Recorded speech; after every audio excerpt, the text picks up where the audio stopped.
In the heat of Ghana's shifting political winds, a single statement has ignited wildfire across the landscape of the new patriotic party. During a passionate speech, Kennedy Agyapong declared boldly, "You cannot lose over 2 million votes and expect to be given another chance." This was not just a political jab. It was a direct and deliberate rejection of Dr. Mahamudu Bawumia's continued relevance in the party's future. And with that, the internal war within the NPP moved from whispers to open rebellion. For many within the party, Agyapong's words carry the sharp ring of truth. In the 2024 elections, under Bawumia's leadership, the NPP suffered a devastating collapse in voter support, dropping by nearly 2 million votes compared to 2020. From roughly 6.7 million votes in 2020 to a humbling 4.66 million, the party's defeat was not a mere political loss, it was a moral rejection. The base had spoken, not in anger but in absence. And yet, rather than regroup behind a single visionary to unite them, the NPP has fractured even further. What was once a proud elephant now appears to be a wounded beast with two heads, each clawing for control of a single body. On one side stands the Bawumia faction, loyal to the establishment, insulated by state machinery and technocratic polish. On the other stands the Agyapong faction, rebellious, defiant, and buoyed by grassroots anger. If this division is not healed, and healed fast, the NPP is not just heading for another defeat. It is on the path to becoming a permanent opposition party, not for 4 or 8 years, but perhaps for a generation. In his criticism of Bawumia, Kennedy Agyapong reached for the party's own history. He drew powerful parallels to remind delegates and voters that electoral history demands consistency and performance, not excuses. Professor Adu Boahen, after his 1992 defeat, was never offered a second chance. John Ajekum Kufuor was given another shot in 2000 because his 1996 performance showed promise and closeness. Nana Akufo-Addo, though he lost twice, ran a third time because his votes kept increasing and public trust was growing. But Bawumia, according to Agyapong, has only taken the party backwards. His leadership in 2024 brought the party its worst electoral performance in history. A nearly 2 million vote drop is not a small dip, it's a collapse. And if such a candidate is recycled, the party sends a loud message to the grassroots. Failure will be tolerated, and underperformance will be rewarded. More than just statistics, this question of renominating Bawumia has become symbolic. What is the soul of the NPP today? Is it a party that rewards loyalty to the establishment, or one that recognizes public dissatisfaction? Is it a party of transformation, or one of quiet decline? The NPP today is no longer one body with one mind. It is two factions, equally powerful, but deeply divided. The Bawumia bloc continues to draw support from the presidency, government appointees, and party financiers who feel loyalty should override disappointment. The Kennedy camp, however, is driven by raw public frustration, social media activism, and disillusioned youth who believe the party has abandoned its values. Both heads are feeding from the same stomach, the same party name, legacy, and resources, but they are fighting as if they belong to different animals. Their speeches are increasingly personal. Their media interviews grow more insulting by the day. And in the middle are millions of NPP supporters who feel homeless within their own party. Kennedy Agyapong believes he is fixing the party, but there's an uncomfortable truth. In his effort to call out Bawumia, clean corruption, and energize the base, he may also be destroying what little unity is left. His critiques are brutal and public, his tone is defiant and unapologetic, and his language often suggests that only he, Kennedy, has the solution. To some, this is refreshing. They see him as a bold voice, someone who will say what others fear. But to others, especially those within the party establishment, it feels like a personal attack. The line between truth-telling and revenge-seeking becomes thinner each day. Even when he tried to sound conciliatory, such as at his 65th birthday celebration when he said, "We are not enemies. When we finish, we come together," his actions before and after continue to stoke division. If unity is truly his goal, then restraint, humility, and strategy must guide his words, not just passion and pride. Adding to this firestorm is his increasingly bitter feud with Kwame Bafo, also known as Abroni DC. What began as political disagreement has now turned into personal warfare. Abroni has accused Kennedy of being selfish, greedy, ungrateful, and evil. He has promised to make Kennedy leave the party. Kennedy, in turn, has dismissed Abroni as a party clown who thrives on noise. This rivalry has further fractured the party. Delegates and grassroots members are being forced to choose sides, not based on ideology or policy, but on personality and power struggles. And when a party's internal competition becomes this toxic, the result is paralysis. The deeper tragedy is that while Kennedy and Abroni wrestle in the public square, the NDC is quietly rebranding, uniting, and preparing for 2028.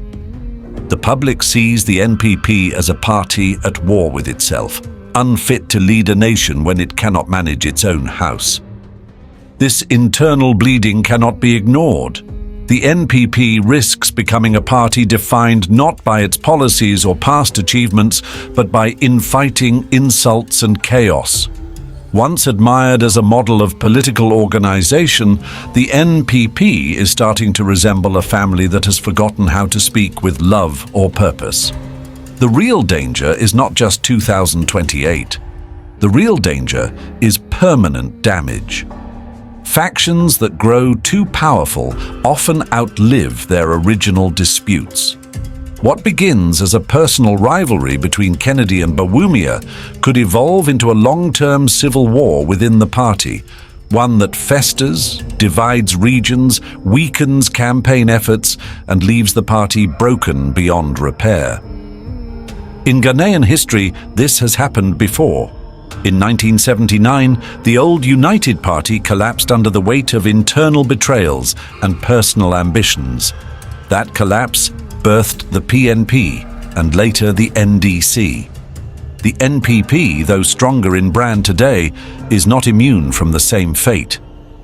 Kennedy Agyapong's firebrand style, while energizing, must now shift into statesmanship. His love for the party must rise above personal pride. If he truly believes the NPP can still lead Ghana, then he must focus not only on exposing what is wrong, but on healing what is broken. The same applies to Dr. Bawumia. Humility, honesty, and deep internal reflection are needed. This is a test of maturity for both men and for the NPP as a whole. Because if this is not resolved soon, the party could not only remain in opposition for the next 4 years, it may remain in opposition for the next 32. Or worse, it may not survive at all. As the cracks in the new patriotic party continue to deepen, one name has emerged as a symbolic voice of the rebellion: Ernest Owusu Bempah. A loyalist of the party, a fierce communicator, and a man never short of sharp words, Owusu Bempah has become the public embodiment of the frustration many within the NPP feel, but dare not say aloud. And his target? None other than Dr. Mahamudu Bawumia. Over the past year, Owusu Bempah has become increasingly vocal in his disdain for the vice president's leadership, calling him the reason we lost, describing him as not a leader, and even going as far as to label him Obiba JK economist, a mocking reference to Bawumia's reputation for economic theory without practical success. In a fiery media interaction, Bempah thundered, "He is the reason Ghanaians turned away from us. He came with promises and left us with silence." These are not the words of an opposition operative. These are the words of a party member, a communicator, publicly denouncing his own party's former flag bearer. But perhaps more significantly, Bempah has not merely condemned Bawumia, he has thrown his weight entirely behind Kennedy Agyapong. In multiple interviews, he's declared Kennedy the only true voice in the party. He has praised Kennedy's honesty, his boldness, and his supposed connection to the grassroots. In one emotional statement, he declared, "If the NPP wants to survive, they must follow Kennedy, not these economists who can't feel the people's pain." This endorsement isn't trivial. Owusu Bempah may not hold an elected office, but his voice echoes loudly across the party's media space. His statements find their way into headlines, radio discussions, and WhatsApp groups across the nation. And for every word he utters against Bawumia, the party hemorrhages a little more unity. It is now obvious. Owusu Bempah's attacks are not just about ideology or economic results. They're about the soul of the party. His message is that Bawumia represents elitism, detachment, and quiet failure. Meanwhile, Kennedy stands for strength, resistance, and revival. This binary thinking is rapidly becoming the dividing line across constituencies. The damage is undeniable. What was once a quiet whisper of dissatisfaction has become a roaring chorus of condemnation. Bawumia is not just being challenged, he's being publicly humiliated by members of his own party. And the fact that party leaders and elders have done little to call Bempah to order only reinforces the sense that the NPP is no longer united. It is in open ideological and tribal warfare. In a healthy political party, members may disagree. But when those disagreements become campaigns of character assassination from within, something much darker is at play. The NPP is showing signs of decay, not from outside attack, but from internal corrosion. It is as if the walls of the house are being eaten from the inside out, while the roof still waves the party's proud flag. Kennedy Agyapong, while benefiting from this wave of internal support, is also implicated in its consequences. His silence on the excesses of his supporters like Owusu Bempah speaks volumes. In politics, silence is not neutrality. Silence is complicity. And by refusing to rebuke the character assaults launched in his name, Kennedy may win applause today, but will inherit resentment tomorrow. The party's base is watching. They see the vice president being stripped of his dignity by his own people. They see a man who once stood as the shining economic brain of the NPP now being mocked by his peers, left to defend himself with statistics no one believes anymore. They see Kennedy basking in the support of those who throw mud on party elders, and it is leading them to a dangerous conclusion, that this is no longer one party with many voices. It is many factions wearing one party's cloth. Even the symbolism is painful. Bawumia, a northerner and a Muslim, once represented the NPP's hope of expanding beyond its Akan strongholds. His rise was meant to show national inclusion.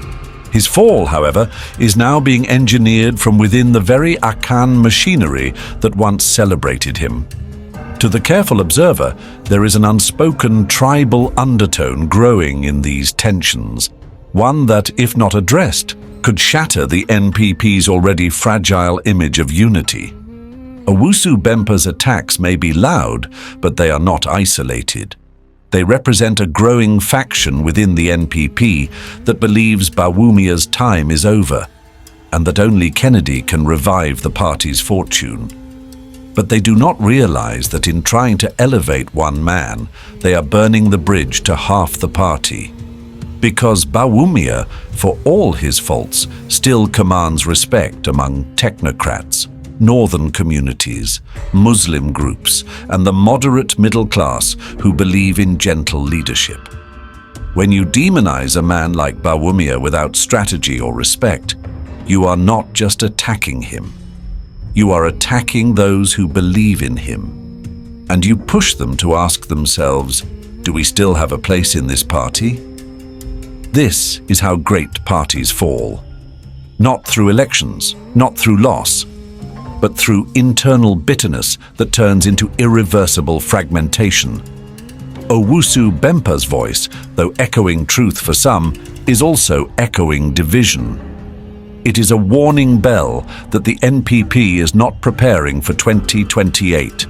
It is preparing for civil war, a war of values, tribes, egos and strategies. The question now is whether Kennedy Agyapong will step up, not just as a contender, but as a leader. Will he denounce toxic support when it crosses the line? Will he bring Owusu Bempah and others into a circle of healing and reflection? Or will he let the fire burn until nothing is left but ashes? And what of Bawumia? Will he remain silent in the face of internal humiliation? Or will he rise, not with bitterness, but with dignity, calling the party back to its higher purpose? Because if he continues to absorb blows without reply, he risks becoming irrelevant, not just as a candidate, but as a symbol. Owusu Bempah's voice is not the disease, it is the symptom. The disease is unchecked ambition, wounded pride, and the absence of strong leadership within the party's inner circle. If the NPP does not confront this now, it will not just lose an election, it will lose its identity. And when a party loses its identity, it becomes a shell, easy to carry, but empty of purpose. If this bitter rivalry between Kennedy Agyapong and Dr. Mahamudu Bawumia continues unchecked, the new patriotic party should brace itself, not for 4 years of opposition, but for 32. The wounds being inflicted today are not just surface level, these are deep generational injuries. The youth are watching, floating voters are watching, elders are mourning, and opponents are rejoicing. Kennedy Agyapong must understand something crucial. He is not above the party. His grassroots appeal is real. His criticisms of internal corruption are necessary. But his aggressive, confrontational behavior, if left unchanged, will sabotage not only his ambitions, but the entire NPP's future. Politics is not a marketplace argument. Leadership is not about who shouts louder. And while courage is needed in every revolution, arrogance is fatal.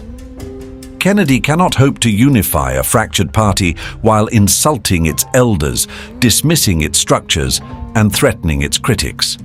He must learn the difference between bravery and belligerence. There's a thin line between speaking truth and alienating your base. A man seeking to lead must not only confront wrong, but also inspire healing. It is time for Kennedy Agyapong to humble himself, to apologize where he has hurt, to listen to voices that disagree with him, and to temper his fire with wisdom. If he continues on this path of war, he may win the internal battle, but lose the national war. He will be remembered not as a savior of the NPP, but as one of the men who helped break its back. And let this not be a one-sided reflection. Dr. Mahamudu Bawumia, too, bears responsibility. His silence amid these attacks is dignified, but it is also dangerous. A leader cannot hide behind decorum when his name is being dragged through the mud. Worse, his followers, media personalities, bloggers, regional executives, have begun launching their own counterattacks. They insult Kennedy, call him ungrateful, accuse him of betrayal. These attacks may seem like defense, but they are pouring gasoline on an already raging fire. Bawumia must call his followers to order. He must address the base, not in academic lectures, but with emotion, with soul, with realness. He must say, "This party is bigger than me. I will not allow anyone to destroy it in my name." That is the kind of leadership that restores dignity. Because right now, the NPP does not have a flag-bearer race, it has a civil war. And if both Kennedy and Bawumia do not act as peacemakers, not tomorrow, not next week, but now, they should prepare for 3 decades in opposition. Yes, 32 years, because Ghanaians are no longer blind. The youth are politically conscious. The floating voter is more intelligent than ever. No one will vote for a party that cannot fix its own internal mess. This is the final warning. The NDC is watching in silence. They are laughing quietly because they do not need to attack the NPP. The NPP is attacking itself.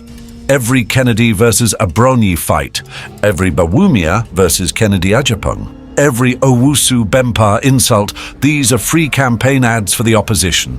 And trust this, the NDC will replay every insult, every outburst, every divided moment on giant LED screens when 2028 approaches. And so to both men, sit down, reflect, and act wisely. Ghana needs mature leadership, not another 4 years of insults, not another flag-bearer war with no substance. Kennedy, change your tone. Bawumia, calm your camp. If not, history will be cruel to both of you. You will be seen not as contenders, but as co-authors of the NPP's collapse. As we draw this analysis to a close, let us remember that political parties are like living organisms. They survive by unity, trust, and clarity of purpose. But when the cells begin to attack each other, the body dies. And what we are witnessing in the NPP right now is not renewal, it is autoimmune decay. Kennedy Agyapong has passion, truth, and fire. But he must now prove that he also has self-control, humility, and love for the bigger picture. Bawumia has calmness, intelligence, and loyalty. But he must now prove that he can lead from the front and defend his people without bitterness. Otherwise, both men will become symbols of what went wrong, not what. Ghana cannot wait for 32 years of opposition politics. Ghana needs leadership. But leadership starts not in the crowd, but in the heart. Let the NPP not destroy itself with pride. Let it remember why it was formed. Let it find healing before it is too late. And to all our patriotic viewers, thinkers, and citizens who love this country and want to hear the raw truth without fear, spin, or manipulation, subscribe now to Ghana AI News. This is where we speak boldly. This is where we analyze deeply. This is where we tell the unfiltered truth. If you believe Ghana deserves better, if you believe the youth must rise with clarity, if you believe no leader should be beyond critique, then join us at Ghana AI News and help us hold every faction, every politician, and every lie accountable. Let us build this nation, not on noise, not on insults, but on truth. Subscribe now. The next truth is coming.